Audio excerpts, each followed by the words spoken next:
Oh, gracile de velours, j'ai mon petit des bagues à baguer. Les mouettes m'écrient leur bonjour. Bonjour. Oh, mon bateau.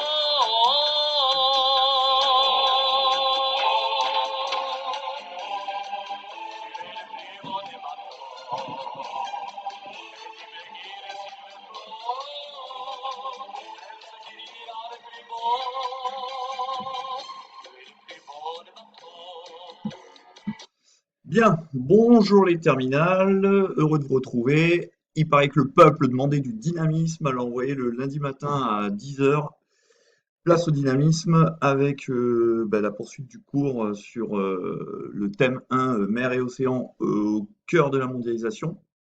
Donc nous avions fini de corriger l'étude de cas sur le détroit de Malacca, hein, où nous avions tenté de répondre à la question pourquoi le détroit de Malacca était-il un espace clé de la maritimisation, hein, vous savez, cette maritimisation qui est un processus qui conduit à l'accroissement de l'exploitation des ressources de la mer et des océans et à l'essor des échanges par voie maritime en lien avec le processus de mondialisation.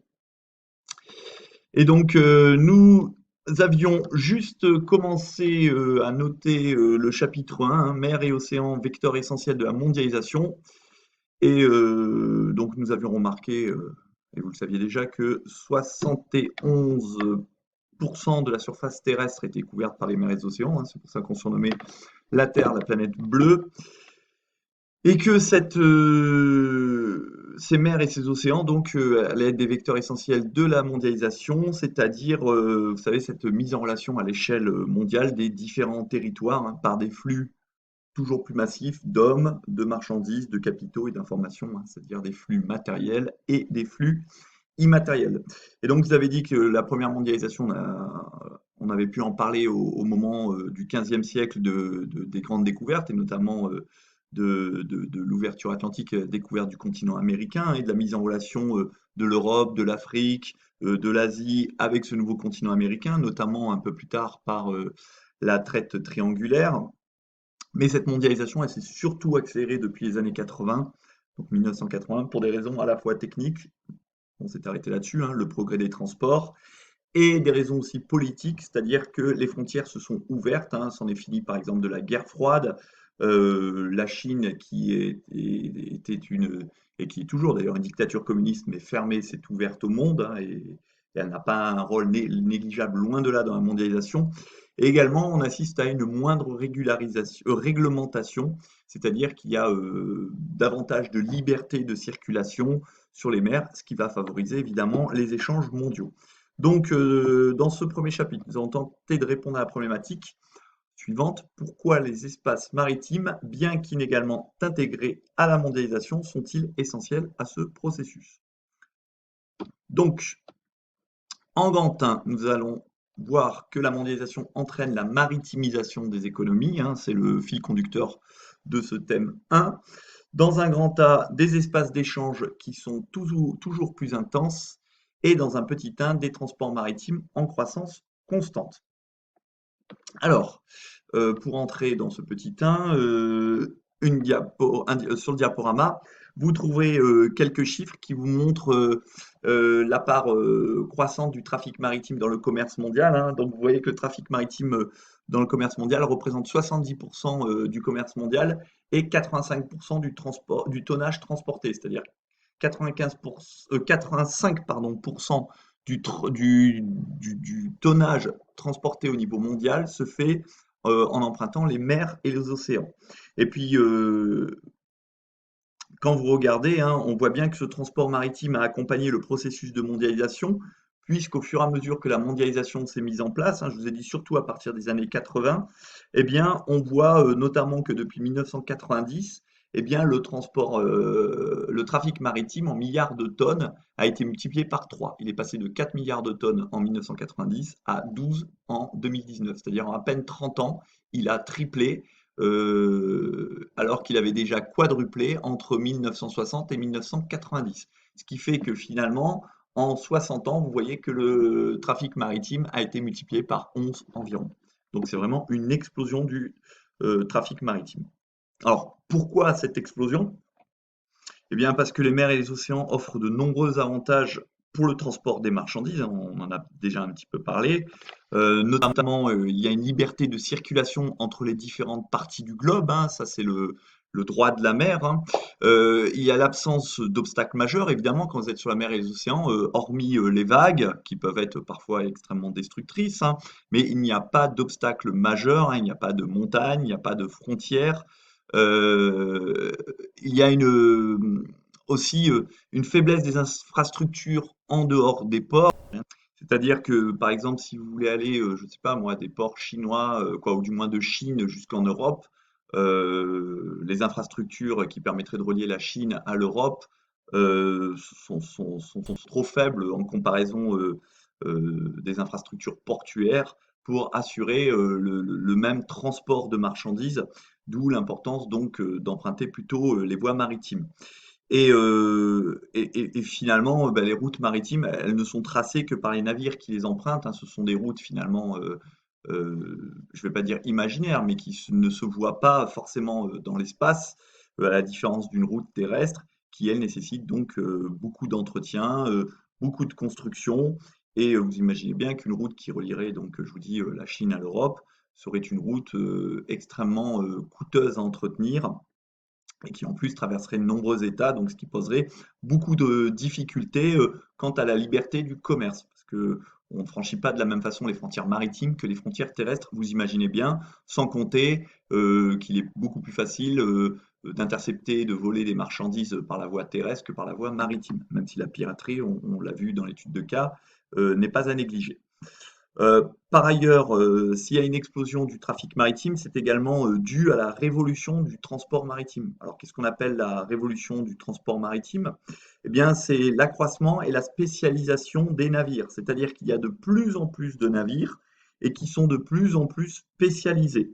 Par exemple, vous avez les porte-conteneurs qui sont devenus des symboles hein, de cette spécialisation, hein. Vous savez, les porte-conteneurs, vous les avez ici hein, sur cette diapositive. Par exemple, ici, vous avez le plus grand porte-conteneur du monde hein, qui fait plus de 400 mètres de long. Donc 400 mètres de long, c'est à peu près 4 fois la longueur d'un terrain de foot. Vous voyez, les conteneurs, ce sont ces espèces de grandes boîtes parallélipédiques qui servent donc à transporter tout type de marchandises, hein. Ça va des fruits, des légumes, en passant par des portables, des tables, des chaises, les cadeaux de Noël, tout ce que vous voulez. Alors, ces bateaux très spécialisés, il n'y a pas que des porte-conteneurs, hein. Il y a par exemple, comme vous pouvez le voir ici, hein, des vraquiers hein, qui représentent 43% de la flotte commerciale mondiale. Alors les vraquiers sont des navires qui transportent du vrac. Alors du vrac, ça peut être des céréales, des minerais, différents types de marchandises rangées en vrac. Donc pas, qui ne sont pas rangés dans des porte-conteneurs, hein, donc qui ne sont pas rangés dans des espèces de caisses en forme de parallélépipède. Vous avez les pétroliers et les gaziers hein, qui transportent des hydrocarbures, c'est à peu près 30% de la flotte des navires mondiaux. Et puis vous avez donc les porte-conteneurs hein, qu'on vient de voir ici, qui représentent 13% des navires mondiaux. Alors, si on regarde le document 4, hein, un fret très diversifié, qui vous indique la répartition par type de marchandises en 2018, hein, on voit que 29% des marchandises, eh bien, c'est du pétrole et du gaz, 29% c'est du vrac, et 17% des conteneurs, 25% restants, ce sont les autres marchandises hein, de toute nature, à l'exclusion évidemment du pétrole, du gaz, du vrac et des conteneurs. Alors les conteneurs qui sont portés par ce porte-conteneur, ils ont un énorme avantage, c'est ce qu'on appelle l'intermodalité. L'intermodalité, c'est la possibilité de passer facilement d'un moyen de transport à un autre. Et grâce au portique de déchargement, eh bien, quand ces porte-conteneurs arrivent dans un port, eh bien, ces caisses peuvent être facilement mises sur un camion ou sur un train ou sur un bateau par exemple fluvial, hein, ça pourrait être une péniche. Donc il y a ce qu'on appelle une intermodalité qui permet donc de passer facilement d'un moyen de transport à un autre. Donc vous regarderez des fois sur la route, vous voyez passer des camions qui transportent juste un porte-conteneur, donc c'est à peu près, vous voyez, la caisse d'un camion, l'équivalent d'un porte-conteneur. Donc quand vous voyez sur un porte-conteneur comme le MSC qui fait 400 mètres de long, vous imaginez le nombre de conteneurs et donc le tonnage de marchandises qui sont transportés par un seul navire. Alors le premier port mondial de conteneurs, hein, c'est le port de Ningbo en Chine, hein, qui est de loin le premier port par le volume et par le tonnage de conteneurs. Et puis, comme illustre un peu l'image que vous avez ici sur le diaporama, eh bien les compagnies, hein, se lancent dans une course au gigantisme, hein, concernant ces navires, hein, qu'on appelle des porte-conteneurs, des navires qui sont toujours plus grands, toujours plus puissants pour essayer d'en transporter davantage et faire ce qu'on appelle des économies d'échelle. C'est-à-dire que plus le navire sera important, donc plus vous pourrez transporter de caisses, et finalement, vous allez peut-être dépenser un peu plus de carburant qu'avec un navire moins important, mais comme vous allez transporter davantage de caisses, eh bien à l'arrivée, ça va être plus rentable. C'est ce qu'on appelle des économies d'échelle, c'est-à-dire en agrandissant l'échelle du navire, eh bien vous allez réduire finalement les coûts lorsqu'on les prend individuellement pour chaque conteneur. Alors si le transport maritime progresse autant, hein, c'est aussi parce que finalement c'est le mode de transport le moins coûteux, le plus fiable et le plus régulier. Évidemment, si vous le mettez en concurrence avec l'avion, l'avion évidemment n'est pas du tout économique, hein. Le chemin de fer, eh bien, on en a parlé, hein, pour aller dans différentes parties du monde, ce n'est pas possible. Et puis pareil, ça aurait un coût extrêmement important. De même que le transport routier, qui est quand même relativement utilisé, mais pour les distances plus courtes, pas pour des distances évidemment aussi longues. Donc c'est pour ça que le transport maritime progresse autant. Alors si vous regardez la diapositive suivante, hein, celle que vous avez sous les yeux, vous voyez que le secteur du transport maritime, il est marqué également par la très forte concentration des acteurs et notamment le fait que quelques armateurs, c'est-à-dire quelques exploitants de navires de commerce, hein, c'est ça la définition d'un armateur, eh bien, vont détenir euh, l'immense majorité du transport maritime. Alors, ces trois grands groupes, vous les voyez, hein, ici dans le document 8, qui représentent donc 77% du transport. Ce sont en fait trois alliances, hein, entre différents groupes. Donc le premier groupe mondial, c'est le groupe 2M. Alors on l'appelle 2M parce qu'il comporte deux compagnies, une compagnie danoise et une compagnie suisse, donc qui ont la première lettre de leur nom qui commence par la lettre M, hein. Le premier groupe mondial, en fait, c'est Maersk, un groupe danois. Le deuxième, c'est le groupe MSC. Vous savez, celui qui avait donné son nom à l'important porte-conteneur que vous avez vu une diapositive précédente. Alors, c'est intéressant d'ailleurs au passage de voir que le deuxième groupe mondial, MSC, hein, qui est notamment aussi spécialisé dans la croisière, est un groupe suisse, alors que la Suisse n'a, et vous le savez bien évidemment, aucun accès direct à la mer. Donc ça, c'est le premier groupe, donc cette première alliance, 28% du transport maritime. Le deuxième groupe, c'est un groupe chinois qui représente 26% du transport maritime mondial, qui est le groupe COSCO, qui s'appelle Ocean Alliance. Et le troisième groupe, c'est The Alliance, qui comprend 19% du transport maritime et qui est composé de cinq groupes, donc, dont un groupe allemand qui est au cinquième rang mondial, hein, qui s'appelle Hapag-Lloyd. Et par contre, si vous, pour faire un petit cocorico, hein, le quatrième groupe mondial, hein, qui est au quatrième rang mondial, donc c'est le groupe français basé à Marseille qui s'appelle CMA-CGM. CMA-CGM, c'est-à-dire Compagnie Maritime d'Affrètement et Compagnie Générale Maritime.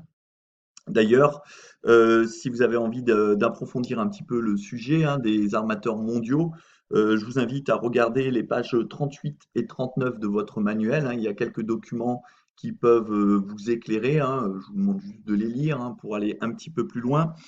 Et donc, ce que l'on peut remarquer, hein, c'est que quand on voit des Danois, des Suisses, des Chinois, des Allemands, des Français, eh bien, c'est que ces armateurs, hein, ces exploitants de navires de commerce, eh bien, appartiennent majoritairement à des pays riches ou à la Chine.